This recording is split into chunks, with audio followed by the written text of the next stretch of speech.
Depuis 2004, une école propose de former en 5 jours chrono des débutants au métier de pizzaiolo. Bonjour tutti quanti, farfalle, pizzeria, tout ça. Bonjour Benoît, comment ça va? Ça va? Aujourd'hui, c'est Eric qui sera mon prof. Son palmarès, vice-champion du monde catégorie pizza créative et aussi champion de France de pizza acrobatique en équipe. Rien que ça. Est-ce qu'on peut venir ici, par exemple, si on est juste amateur et qu'on a envie de faire des bonnes pizzas à la maison? Est-ce que c'est plutôt destiné aux professionnels? Bien sûr, mais le stage il est quand même destiné aux professionnels parce que ça dure une semaine, assez intensive, et c'est pour faire de la pizza de manière professionnelle. Voilà. Et comme j'arrive en plein milieu de la semaine de formation, Eric va me donner un cours particulier. Avec, au programme, réussir à faire une bonne pizza de A à Z. Allez, c'est parti!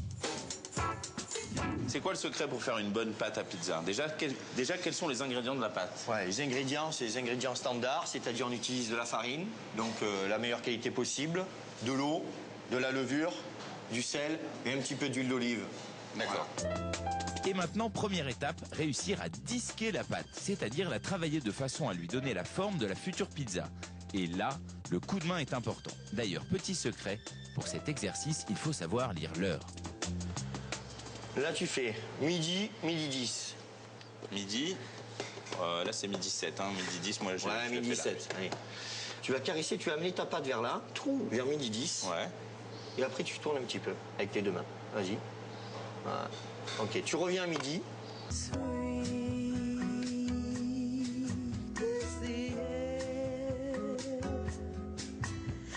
Faut caresser, c'est la... Non mais il y a un côté... caresse. C'est hyper sensuel. C'est hyper sensuel. Bon allez, fini les caresses, on passe maintenant aux choses sérieuses. Attention, c'est l'heure de la voltige. Regarde, hein, tu vois ça? Tu prends, tu slices, c'est-à-dire qu'il faut qu'il soit en ça va, oblique. je maîtrise, Tu vois? slicer. Voilà. On va refaire. J'ai eu un souci. Je m'auto-décore de la pizza d'or. Bon. Et pour les pros, faire voler la pizza, c'est pas juste pour épater la galerie. Ça permet de détendre la pâte sans utiliser de rouleau. Et au final, grâce à ces acrobaties, la pizza sera d'autant plus croustillante. Cette pâte, elle doit être bien fine, épaisse. Voilà, normalement, comment elle doit être? La pizza italienne, elle doit être bien fine et un petit peu levée sur les bords. D'accord. Avec de la tomate, de mozzarella.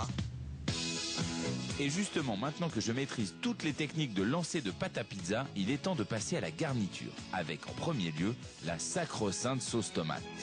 Donc on va faire la sauce tomate napolitaine. C'est une sauce tomate qui se fait à froid, pas besoin de la faire revenir ou de la faire cuire. Donc on va utiliser de la tomate pelée concassée. D'accord. 100% tomate. Et ensuite, pour préparer notre sauce tomate, on ajoute du sel, de l'huile d'olive, de l'ail, du basilic frais et on mélange. La piazza San Marco, le pont des soupiri. Oh, ça c'est parfait. C'est bon, elle est parfaite. Faut pas la faire trop liquide. Dans la pizza, on peut mettre tous les ingrédients qu'on veut. Mais qu'est-ce qui est incontournable?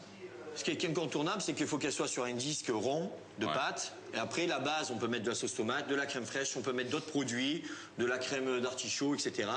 Et on peut l'adapter avec des produits régionaux. Pour le gars de Schnorr, on fait la pizza au marouel. Voilà. Bilout. En Bilout. Corse, on fait la pizza au saucisson d'âne avec un peu Voilà, de en mie. Corse, on la fera au figatelli. On peut, à Cahors, on peut la faire avec du foie gras. Comme la pizza est née au XVIe siècle à Naples, eh bien moi, je vais préparer une napolitaine avec de la tomate, de la mozzarella, des anchois et enfin quelques olives.